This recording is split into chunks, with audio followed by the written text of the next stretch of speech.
இந்த மனைவி கிடைச்சதுக்கு கடவுளுக்கு நன்றி சொல்லியிருக்கீங்க. கல்யாணம் ஆகலைன்னா போய் கல்யாணம் பண்ணி தொலை. உனக்கு பொண்ணு கொடுத்தா நான் என்ன பண்ணுவேன்? எனக்கு கல்யாணம் ஆயிடுச்சு அழகா இருந்ததுனால. ஆண் கொடிசாரே கை தூக்கல, ஈஸ்வரி குடும்பமே கை தூக்கல. ஈஸ்வரி தசராவுக்கு நாளை காலையில ஒரிஜினல் தசரா இருக்கு. பொண்டாட்டி காலியா மாறக்கூடிய நேரம் நெருங்கிட்டு இருக்கு. ஏங்க என்னங்க இவ்வளவு சுயமா இருக்கீங்க? ஐயா இந்த பக்கம் என்ன யூரியா அடிச்ச மாதிரி இருக்கு. ஐயா பலூன் நீ நிக்கிற இடமும் தெரியல, கண்டாம ஏன் கலர்ல இருக்கு. இந்த லைட்ல வந்து அப்படித்தானே கைய அண்ணே தெரிய வேணாண்ணே நம்ம அழகுனே. சரி இப்படி கேட்டு பார்ப்போம். யாரெல்லாம் எத்தனை ஜென்மம் எடுத்தாலும் இதே மனைவி தாண்டா வேணும்னு நினைக்கிறவங்க கை தூக்க. கொடி சார் கை தூக்கல, ஈஸ்வரி தசரா குழு ஒரு ஈக்குருவி கை தூக்கல. பின்னாடி என் தம்பி 2 கையை தூக்குறா, 2 கொண்டாட்டியா இருக்கும் போல இருக்கு. ஏங்க ஒரு ஆர்வத்துல 2 கையை தூக்குவீங்க? ஏங்க உண்மையிலே சொல்றேன், ஆண்கள் எல்லாம் இப்படி ஏமாத்துவீங்கன்னு நான் எதிர்பார்க்கல. ஆண்கள் சுயநலவாதிகளா போயிட்டீங்க. இப்ப எங்க பெண்களை செக் பண்ணி பாருங்க. யாரெல்லாம் இந்த புருஷன் கிடைச்சதுக்கு சந்தோஷம் தான், எத்தனை ஜென்மம் எடுத்தாலும் இந்த புருஷன் தான் வேணும்னு கை தூக்க பாப்பா. அது பாருங்க சார், எத்தனை பொண்டாட்டி கை தூக்கி இருக்காங்கன்னு. ஏன்னா எங்களுக்கு தான் தெரியும் இவனை விட இருச்சவன் எப்பயும் கிடைக்க மாட்டான்.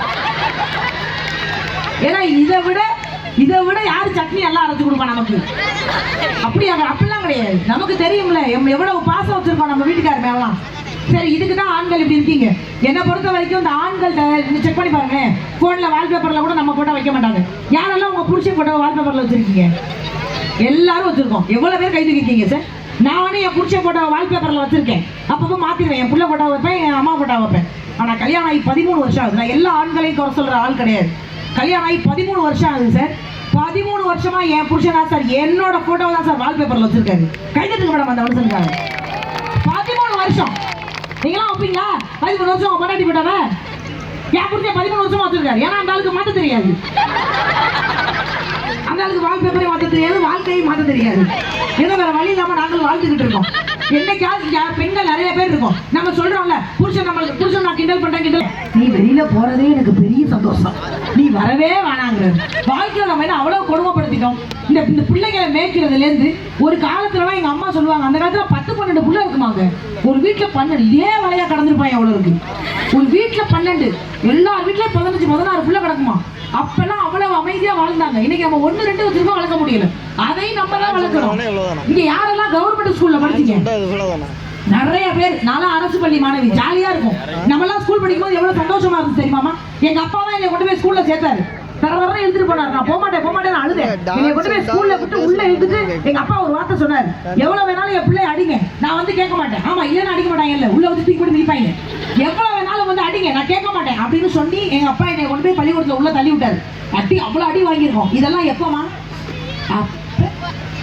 இப்ப அப்பா அழுதுட்டு போற பையன் ஜாலியா போறான்.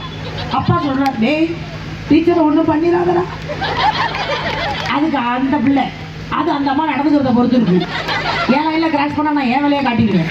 இவங்க 2 பேரும் கிளாஸ்ல பேசிக்கிறாங்க. ரமேஷ் ஹோம்ஒர்க் எழுதுனா மிஸ் அடிப்பாங்களா, நம்மளை அடிச்சா மிஸ் ஜெயில போட்டுருவாங்கடா. என்னென்ன அநியாயம் பண்றாங்க.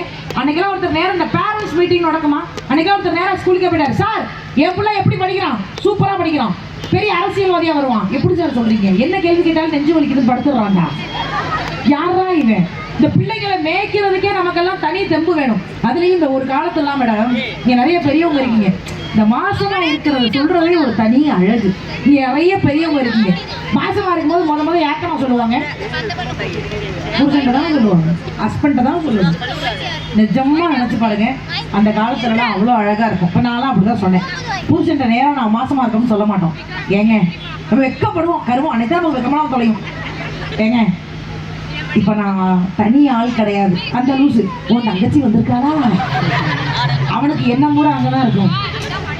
உங்களை அடிக்கிறதுக்கு இன்னொரு ஆள் வந்துருச்சு, ஏன் கொப்பனும் சேர்ந்து வந்திருக்கானா?